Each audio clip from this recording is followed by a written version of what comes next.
So, Aries, you're coming into the month really moving. There,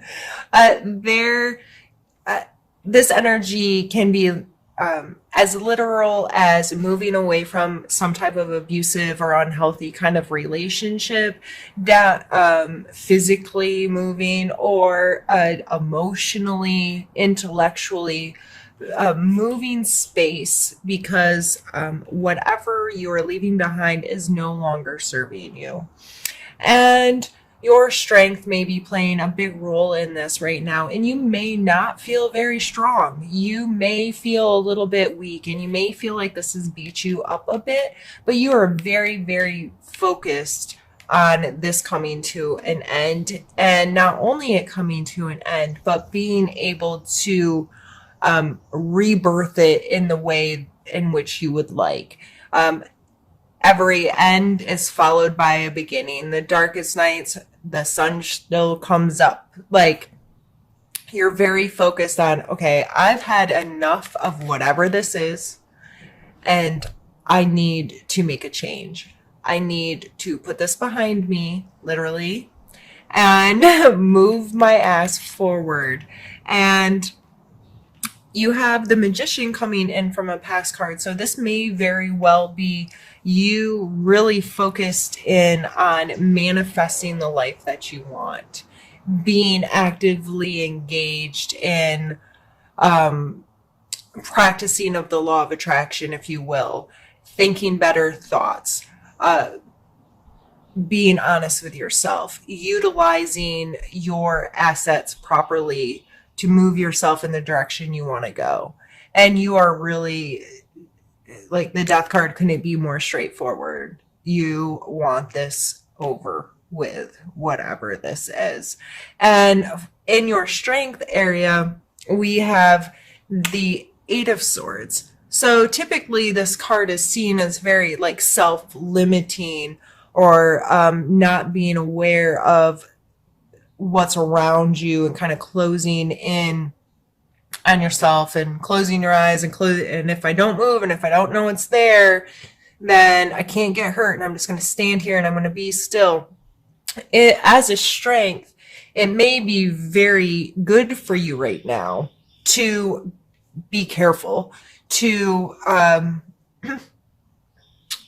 not limit yourself, but to be aware of your limitations is how I'm reading this right now. To be aware, and I hate telling people to set limits on yourself because I don't like that. I don't really want to tell you to set limits, but just be consciously aware of your thought patterns right now, because a lot of this is all, these are her thoughts and these are all the negative things and all the things she set up around her to keep her enclosed there. So she doesn't know if they're really there or not. That's just what she's imagining under her blindfold.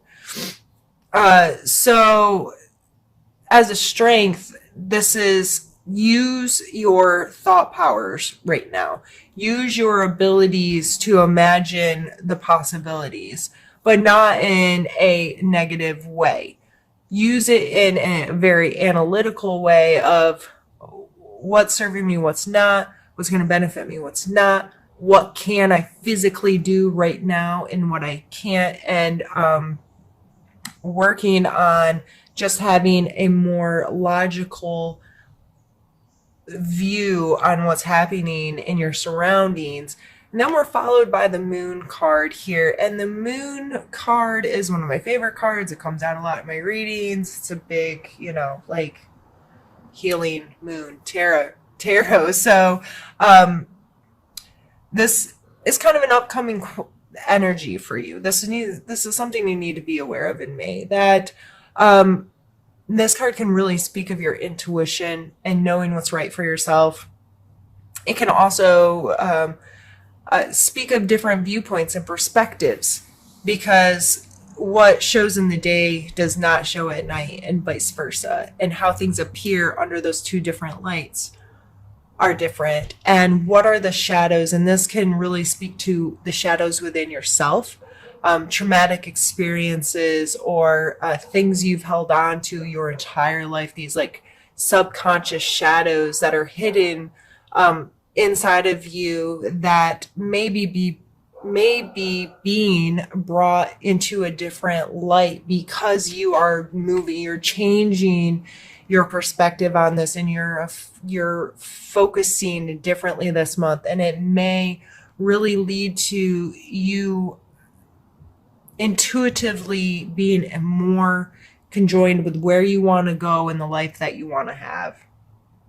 And our suggestion card is the Two of Coins. So the Two of Coins, he's juggling, and he is multitasking, and he's making it work. And this card speaks of being flexible, going with the flow. The sea's topsy-turvy in the background. He has this thing going, and no, they may not be equal, but they're still, he's capable of keeping this flow going, right? So this kind of energy can be exhausting. It can wear you out. You can get worn a little thin. However, this is something you're capable of, and it's being suggested to you this month to keep juggling. Make sure you keep the momentum going. It's not going to last forever. And this is followed by the Seven of Swords, and he's kind of known as the sneaky thief. He's stealing away 5 of 7 swords. And this card, this is in your need to know area. So either both sides of the coin, maybe you need to take care of yourself first right now. You need to be self-serving. And that's probably why you have 2 cards that are moving away with swords. You have 4 sword cards right there, all in the top here. So there is a lot of analytical brain power happening this month. And so with these 2 cards, these two are moving. This is how you came into the month, and this is what you need to, one of the things you need to know this month. So either someone could be physically taking something from you. They could be investigating you. They could be stealing time away from you, or just like sneaking away kind of thing. Or that could be you. Are you being sneaky with how you spend your time just so you have more time to yourself? Is there something happening in your job where you're not being straightforward, even as far as thinking like plagiarism type something? But you need to know that this energy is in your life right now, and it's being called to your attention. So whether it's you or somebody else in your life, be mindful of that. If it's you, is it keeping you up at night? Because that's your next card. Or, are these kind of behaviors eating you?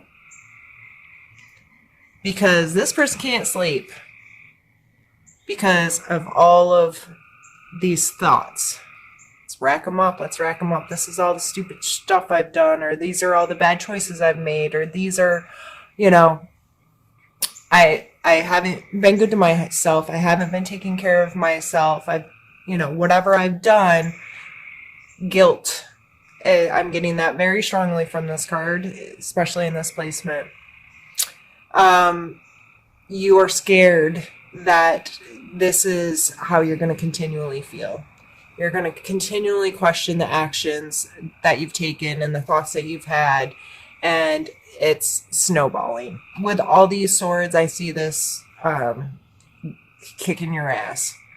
And then we end down here with a Hierophant. And the Hierophant is all about structure, whether this be within an actual religious setting, spiritual setting, school, some kind of hierarchy where there's someone that holds you accountable, and there are certain rules and regulations to the system. So whether this be your work, your religion, you going to school, continuing your education, whatever you're doing,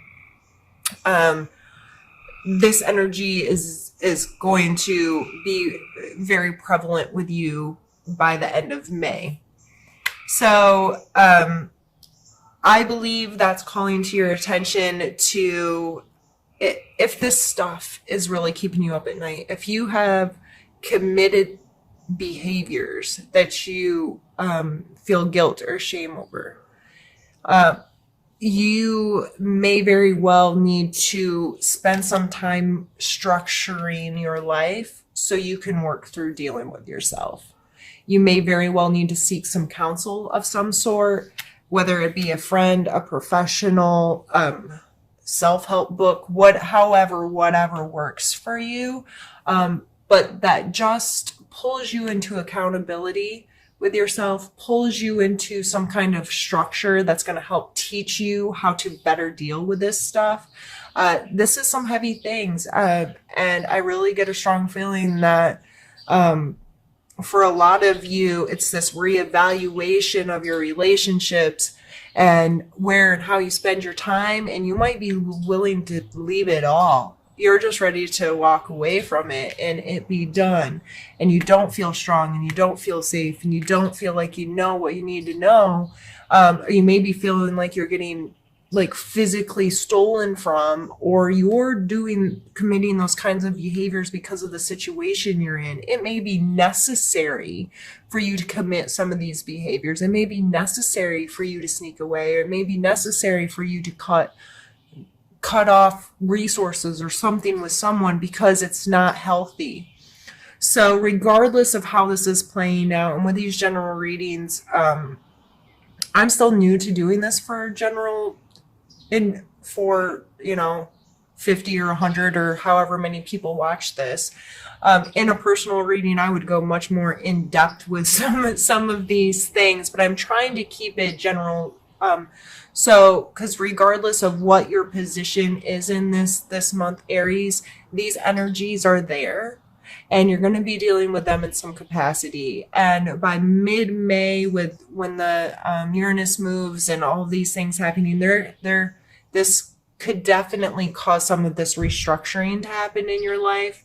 So I believe it's important for you this month to love yourself regardless and be understanding and give yourself time to deal, and don't be too harsh and mean on yourself and all of those good things that could go on and on. But instead, I'm going to pull an oracle card and see what that has to say. And these cards are so big, they're hard for me to shuffle.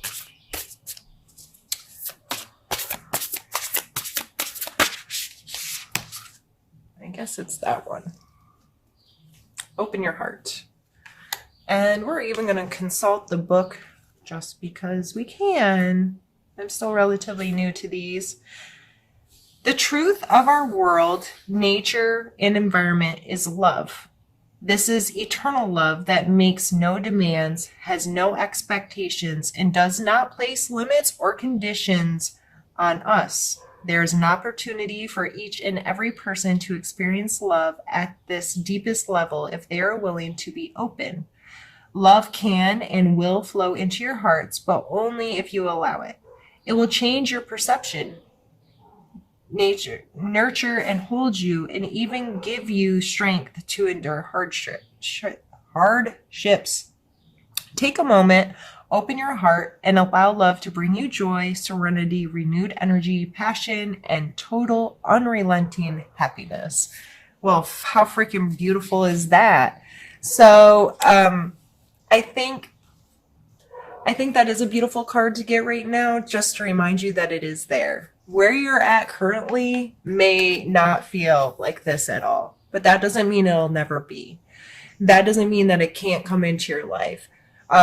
Especially with the Magician coming up in your past, like, I think you know that you can create the life you want, that you have a conscious role in manifesting in your life. But that doesn't mean that it's always easy, and it doesn't mean that the path from A to Z is a straight, smooth path. Like, coming to terms with some of this stuff and dealing with it is not comfortable, typically. But if you're in a constant reminder that love is there, it's around us all the time, we can share really awesome relationships with people that are just going to help us overall in our life. Like, I think that's kind of the point of us being here, is to experience that beautiful unconditional love. And it's really, really sad when we don't allow ourselves to do that. So Uh, yeah, this was heavy. Yeah, but that's okay. And a kid just tried to interrupt me and they got themselves.